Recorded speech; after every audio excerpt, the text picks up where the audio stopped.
ಪಂಜಾಬ್ ಅವರು ಬಂದ್ಬಿಟ್ಟು ನಮ್ಮ ಮನೆಯಲ್ಲಿ ನಮಗೆ ಗುದ್ಬಿಟ್ಟು ಹೋಗಿದ್ದಾರೆ. ಅಂದ್ರೆ ಈಗ ಎಲ್ರು ನಮ್ಮ ಮನೆಯಲ್ಲಿ ನಮ್ಗೆ ದೇವಸ್ಥಾನದ ಗಂಟೆ ತರ ಬಾರಿಸಿ ಹೋಗ್ತಾ ಇದ್ದಾರೆ, ಅದು ಬೇರೆ ವಿಷಯ. ಬಟ್ ಆದ್ರೂ ನಾವು 4 ಔಟ್ ಆಫ್ 4 ಅವೇ ಗೇಮ್ಸ್ ನ ಗೆದ್ದಿದೀವಿ. ಸೊ ಆ ಒಂದು ಪಾಸಿಟಿವ್ ತಗೊಂಡು ಇವತ್ತು ಪಂದ್ಯಕ್ಕೆ ಬರ್ಬೇಕು ಅಣ್ಣ. ರಿಮೈನ್ಸ್ ಟೈಮ್ ಅಣ್ಣ.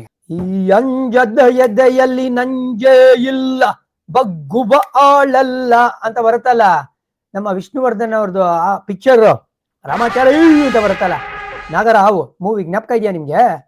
ಆ ತರ ಒಂದು ರಿವೆಂಜ್ ತಗೋಬೇಕ್ರಿ.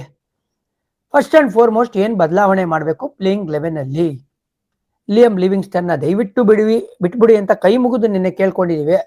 ಆ ಒಂದು ಮೂವ್ ಮಾಡ್ಬೇಕಾಗತ್ತೆ. ಜೇಕಬ್ ಬೆತಲ್ ನ ತಗೊಂಬಂದ್ರೆ ಬೆಟರ್ ಅಂತ ನನಗನ್ನಿಸ್ತಾ ಇದೆ. ಯಾಕಂದ್ರೆ ಇವತ್ತು ಹರ್ಪ್ರೀತ್ ಬ್ರಾರ್ ಆಡೋ ಸಾಧ್ಯತೆಗಳು ಜಾಸ್ತಿ ಕಂಡು ಬರ್ತಾ ಇದೆ ನನಗೆ.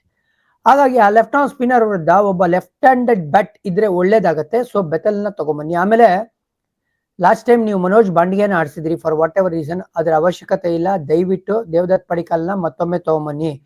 ಇನ್ನೊಬ್ಬ ಲೆಫ್ಟ್ ಹ್ಯಾಂಡರ್ ಬೇಕೇ ಬೇಕು ನಮ್ಗೆ ಈ ಒಂದು ಬ್ಯಾಟಿಂಗ್ ಲೈನ್ ಅಪ್ ಅಲ್ಲಿ. ಆಮೇಲೆ ರಾಜಸ್ಥಾನ್ ರಾಯಲ್ಸ್ ವಿರುದ್ಧ ಡೇ ಗೇಮ್ ಅಲ್ಲಿ ಚೇಸ್ ಮಾಡುವಾಗ 40 not out with Virat Kohli ಮರ್ತೋಗ್ಬಿಟ್ಟಿದ್ರ ನೀವು. ಹಾಗಾಗಿ ಏನೇನೋ ಎಕ್ಸ್ಪೆರಿಮೆಂಟ್ ಮಾಡಬೇಡಿ. ದಯವಿಟ್ಟು DDP ನ ತಗೊಂಬನ್ನಿ 11 ಅಲ್ಲಿ. ಆಮೇಲೆ ಬೆಸ್ಟ್ ಪರ್ಫಾರ್ಮೆನ್ಸ್ ಜೋಸ್ ಹೇಸಲ್ವುಡ್ ಯಾವಾಗ ಬಂದಿರೋದು? ನ್ಯೂ ಬಾಲ್ ಅಲ್ಲಿ. ಹಾಗಾಗಿ ಅವರಿಗೆ ಪವರ್ ಪ್ಲೇಲಿ 3 ಓವರ್ ಹಾಕ್ಸಕ್ಕೆ ಯೋಚನೆ ಮಾಡಿ. ಯಾವ ತರ ಬೌಲಿಂಗ್ ಮಾಡಿದ್ರು ಲಾಸ್ಟ್ ಗೇಮ್ ಹೇಸಲ್ವುಡ್ ಅಂತ ಹೇಳಿದ್ರೆ, ಟಾಪ್ ಆರ್ಡರ್ ಪಂಜಾಬ್ ಕಿಂಗ್ಸ್ ಅವರು 2 ಸತಿ ಯೋಚನೆ ಮಾಡ್ತಾರೆ ಹೇಸಲ್ವುಡ್ ಹೊಡಿಯಕ್ಕೆ. ಯಾಕಂದ್ರೆ ಆ ತರ ಮೇಲ್ಗೈ ಸಾಧಿಸಿದ್ದು ಶ್ರೇಯಸ್ ಅಯ್ಯರ್ನ ಔಟ್ ಮಾಡಿ ನಿಮ್ಗೆ ಜ್ಞಾಪಕ ಇದೆಯಲ್ಲ ಹೆಂಗೆ ಔಟ್ ಮಾಡಿದ್ರು ಅಂತ. ಆ ಒಂದು ಆಕ್ವರ್ಡ್ ಬೌನ್ಸ್ ನ ಜನರೇಟ್ ಮಾಡ್ತಾರೆ.